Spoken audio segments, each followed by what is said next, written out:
మాసాలన్నింటిలో ఉత్తమమైన మాసంగా కార్తీక మాసాన్ని హిందువులు భావిస్తారు. ఆధ్యాత్మికంగా దివ్యమైనది కార్తీక మాసం. ఈ మాసంలో శివకేశవులను భక్తులు పూజిస్తారు. సూర్యోదయానికి ముందే బ్రహ్మ ముహూర్తంలో శివుడిని పూజిస్తే శుభం జరుగుతుందని భక్తులు నమ్ముతారు. కార్తీక శోభతో తెలుగు రాష్ట్రాల్లోని శివాలయాలు భక్తులతో కిటకిటలాడుతున్నాయి. అమావాస్యతో కార్తీక మాసం ముగుస్తుండటంతో భక్తులు ఆలయాలకు పోటెత్తుతున్నారు. ఏలూరు మండలం మాదేపల్లి గ్రామంలో ఉన్న బ్రహ్మరాంబ సహిత మల్లికార్జున స్వామి ఆలయంలో భక్తులు ప్రత్యేక పూజలు నిర్వహించారు.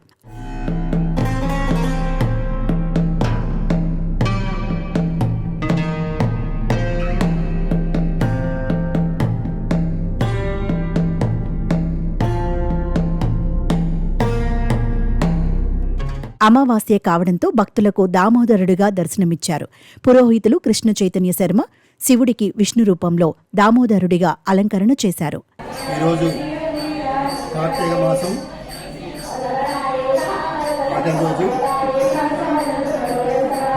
మాదేపల్లి గ్రామంలో ఏం చేసినటువంటి శ్రీ బ్రహ్మరాంబ సమేత మల్లికార్జున స్వామి వారిని విశేష అలంకారం చేయడం జరిగింది. కార్తీక మాసం అంటేనే శివకేశవులందరికీ కూడా ప్రీతికరమైన మాసం. ఎందుకంటే కార్తీక దామోదరుడు అంటే సాక్షాత్తు శ్రీ మహావిష్ణువు. కార్తీక మాసం 2 రోజులు కూడా పరమేశ్వరుడు శ్రీ మహావిష్ణువుని ఆరాధన చేస్తూ ఉంటారు. అలాగే ధనుర్మాసం 2 రోజులు కూడా శ్రీ మహావిష్ణువు పరమేశ్వరుని ఆరాధన చేస్తూ ఉంటారు. అందుకని శివకేశవులు ఇద్దరికీ కూడా భేదం లేదు అని చెప్పేసి అంటారు. దానికి ప్రత్యేకంగానే ఈరోజు వెంకటేశ్వర భక్తులందరూ కూడా ఈరోజు వచ్చి స్వామివారిని దర్శించుకుని ఎంతో ఆనందంగా తీర్థ ప్రసాదాలు స్వీకరించి వెళ్తున్నారు. తెల్లవారుజాము నుంచే భక్తులు ఆలయానికి చేరుకుని కార్తీక దీపాలు వెలిగించి పరమేశ్వరుణ్ణి దర్శించుకున్నారు. శివనామ స్మరణతో ఆలయం మారుమోగింది.